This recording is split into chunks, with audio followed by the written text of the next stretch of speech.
Stepfamily Saturdays with your Stepfamily Guides. I'm Adrienne, mom of two, stepmom of two, certified stepfamily coach, and currently obtaining my conscious parenting certification.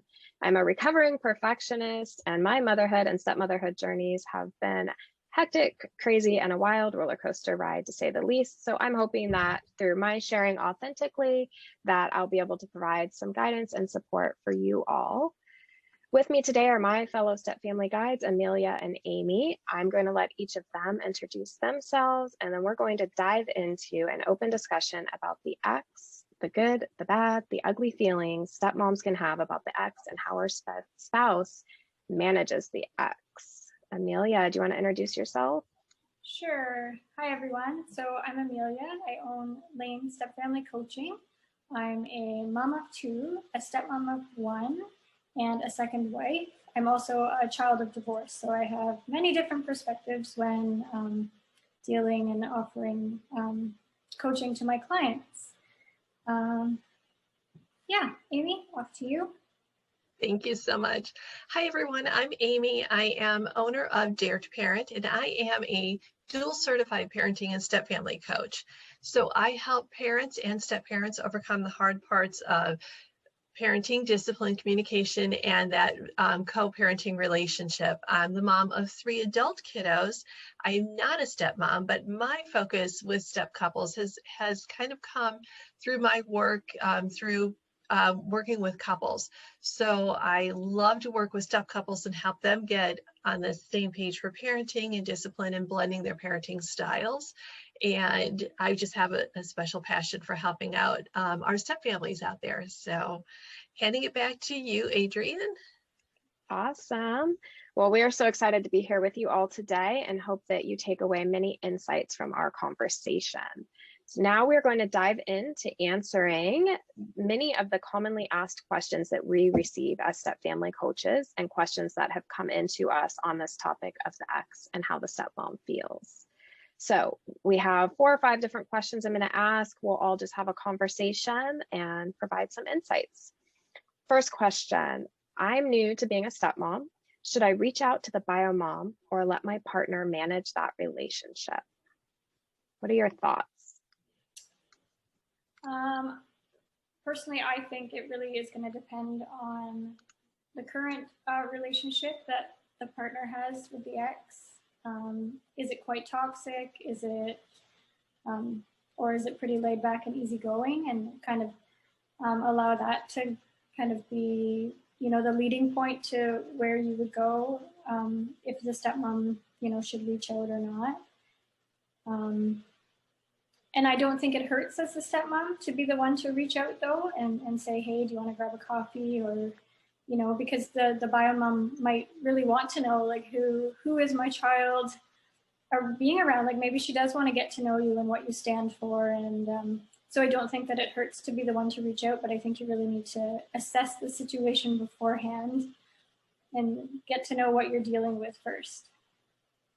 Yes, I echo all of that. I'd also add, I think a conversation with your partner first is helpful to see how they feel and where they stand on it.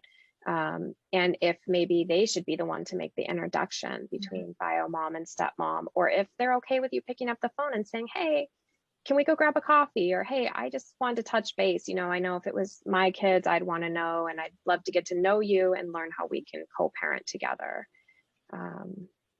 Amy, what thoughts do you have? Well, and I love the idea of getting that initial conversation started, but it's okay to be very patient with that relationship developing because everybody's coming at this with their own perspectives, their own feelings, and it's going to be a relationship that needs to be nurtured and grow or set boundaries depending on how, you know, as Amelia mentioned, you know, depending on how the divorce happened and all of that and the co-parenting is happening, but be willing and be open to having that relationship, but don't be devastated if it doesn't happen because every family's relationships are different. So I guess there's a lot of give and take in this one. I think that's a really valid point, which actually segues into the next question that we have about what does co-parenting versus parallel parenting look like? What are the differences, you know, and how do you navigate whether you're going to co-parent or parallel parent? Can that change and flip-flop and ebb and flow as the relationship changes and evolves? What does that look like? What are your perspectives? Yeah. Well, Sorry, go ahead, Amy. oh, okay. I was just going to say the difference between the two is co-parenting. You have both bio parents and step parents, you know, in there too, but it's an amicable relationship. You know, there's give and take. There's working together for what's best for the kiddos. If there's a lot of tension between both bio parents, then it's almost easier to do the parallel parenting where we're going to parent the child at our house, you're going to parent the child at your house, but the overflow is not going to happen a whole lot because it's just a toxic relationship. So, of course, we always encourage the co-parenting, and even co-parenting, it's not necessarily a set thing. It can be on a very, you know, it's a spectrum of we do it really well or we kind of do it okay. We don't want to kill each other when we see each other, kind of thing. So we can manage it. There's that spectrum that it definitely, you know, depending on the relationship between the exes. But parallel parenting can be a healthy thing if it's a toxic relationship between the adults, because the kids don't need to be in the middle of all that toxicity on a regular basis. Yeah, I agree with that. I've heard a few clients, you know, saying that, you know, I don't want a parallel parent and parallel, you know, I want a co-parent.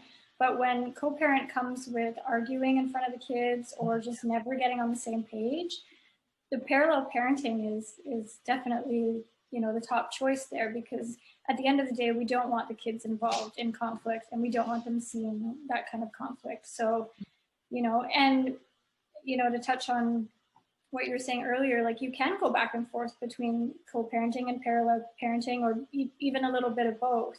It doesn't have to be one way or the other, and you don't have to choose one and then do that all of the time, right? Like you might grow from being a parallel parent and the relationship with the ex does evolve, and you can co-parent well together, or vice versa. But yeah, I think you need to be open-minded when you're, you know, looking at the options. Yeah, I think open-minded is crucial to all things in step and blended family life, which takes me back to something you said, Amy, about co-parenting is both the bio parents and the step parents working well together and having amicable relationships. Is it still co-parenting if it's just the bio parents parenting together and say, for example, bio mom doesn't want stepmom in the picture, but bio mom and bio dad can get along? Is that still considered co-parenting? Or is that more parallel parenting because part of the partnership is left out?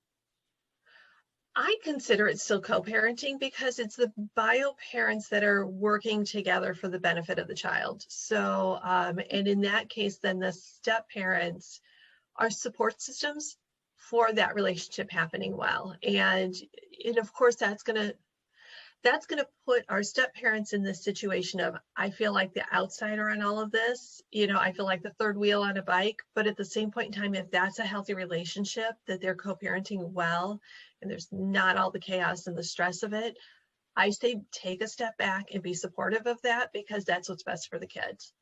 Mm. And to add to that, I think, sorry, I think, you know, if the bio parents are able to co-parent well, but, you know, bio mom doesn't want stepmom involved, as long as, you know, husband and stepmom are having those conversations in their home about choices and options and whatnot, and there's communication happening, then by all means, yes, let the bio parents do the co-parenting together and pick your battles. That's what I say. Yes, yes. I think that's an important distinction, that having the strength in the conversations and the open dialogue between stepmom and bio dad and that relationship. Otherwise, it wouldn't be a healthy co-parenting relationship, or possibly could hinder that being a healthy co-parenting relationship, because you'll have turmoil over here, which will put pressure on everybody. So all such valid points. And it sounds like another topic to dive into in detail in the future. So another question we get very commonly as coaches is, am I crazy for being jealous when my partner's talking to his ex? Is this normal? Is jealousy normal? I've never been a jealous person, and all of a sudden I feel it raging through my body.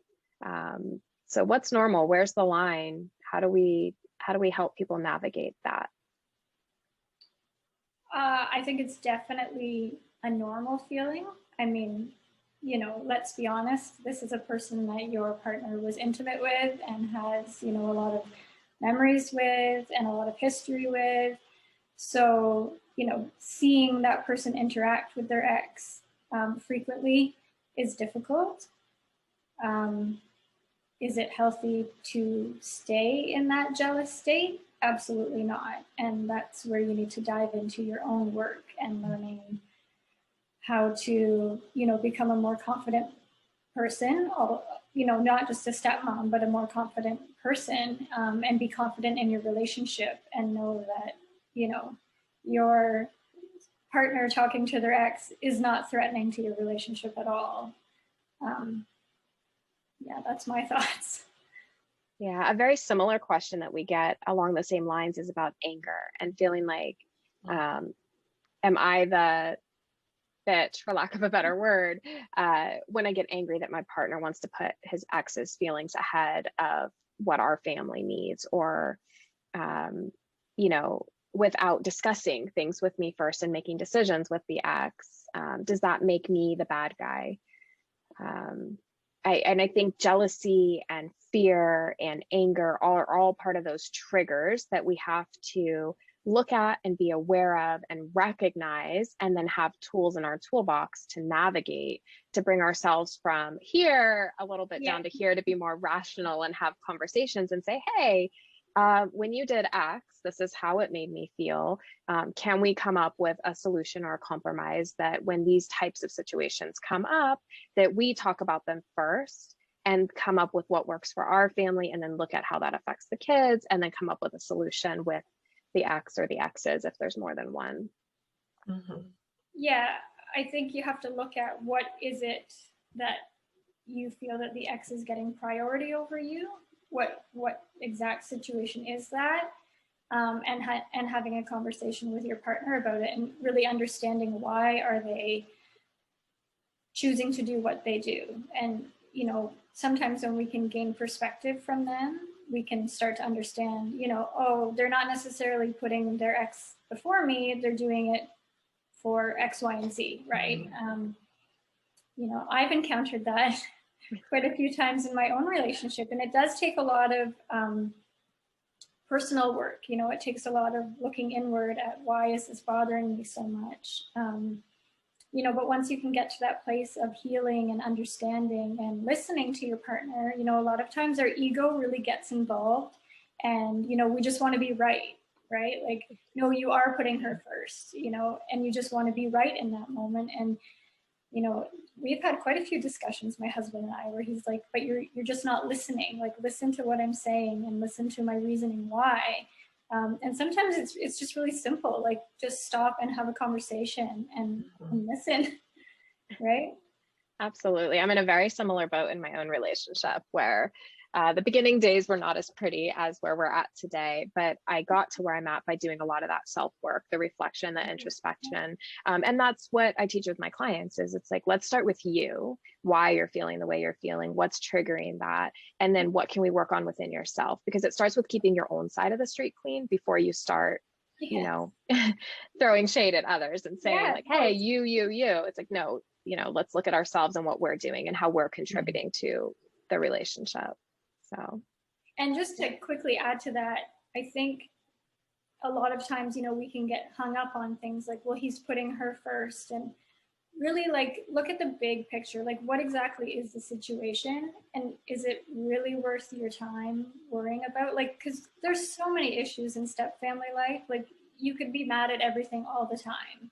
So, like, really look at what is he doing or he or she doing that is making you feel that way, and is it really like that big of an issue, or are you making it into an issue? And I know some people might not agree with that statement, but for me personally, I used to look for things. I used to go out of my way to look for issues with my husband and I would make myself feel like he was doing things for his ex when he wasn't. So I honestly, you really need to be honest with yourself and ask yourself those tough questions. Absolutely. One of the techniques that I teach my couples, and actually in all of my communication sections of my workshops, I talk about the bar method, and it's breathe, because when we're starting to feel that tension, we need to just take a step back and breathe. So breathe, and then assess. And the assess, I kind of think of it as a funnel where it's, why am I feeling, these are my feelings, why am I feeling this way? What are the stories I'm telling myself? Because quite honestly, we can blow something completely out of proportion that is really nothing, but we're telling ourselves all these other things, that aren't even true. So then that third piece of assessment is facts. So what are my feelings? Why am I feeling that way? Let's assess what stories I'm telling myself. And then what are the actual facts? What do I know for sure? I know for sure that he was 10 minutes late getting home. We don't know why, but we've been telling ourselves a whole lot of stories why. So when we funnel it, so it's breathing and then assessing, and then the third part of that is responding. And it's responding in a kind of compassionate way and talking about, I feel this way when that thing happened. Can we then talk about, what actually was going on, and how do we fix this for our family? So it's a technique, it's short, it's quick, it's to the point, but it kind of stops us in our tracks so we don't continue to go on the crazy train. So, because our emotions can we can run away with them so quickly. So if we can just calm ourselves down for a second, kind of hold it in and go, all right, let's assess this thing first. That kind of takes some of the negative energy out of the situation, and it helps us be more rational. I love that technique. And I think using that technique helps you stop from the moment they walk in the door from being 10 minutes late, doing and jumping down their throats about everything without taking a deep breath, without assessing the situation, without doing fact checking, instead of letting, the stories in our head run wild. So I love that technique. Thank you for sharing that. Sure. Any final words or thoughts on the topic of the ex and the stepmom and feelings? I always just like to tell my clients that your feelings are normal and your feelings are valid. I know for me, for much longer than I'd like to admit, I didn't know that my feelings were normal because I didn't have anyone that could really relate to what I was going through. And it wasn't until I started finding a community and coaches, and I realized that, these things are normal. And so I need to stop feeling guilty, and I need to stop feeling shame around them. And I need to stop hiding how I feel, and I need to communicate it. Because my problems don't go away if I just pretend they're not there. I need to communicate them. And, since doing those things, my relationship with my husband has gotten better, and my relationship with myself as a stepmom has gotten better. And our house has just, the atmosphere is better. So that's wonderful. My 2 cents. That's awesome. Wonderful. Well, thank you for joining us today. We hope this conversation has been enlightening, and we hope you will tune in every Saturday for more Stepfamily Saturday conversations. If you have topics or questions that you'd like us to talk about or answer, please feel free to reach out to us, share those with us, and we're happy to provide support to you and your family. Have a beautiful day.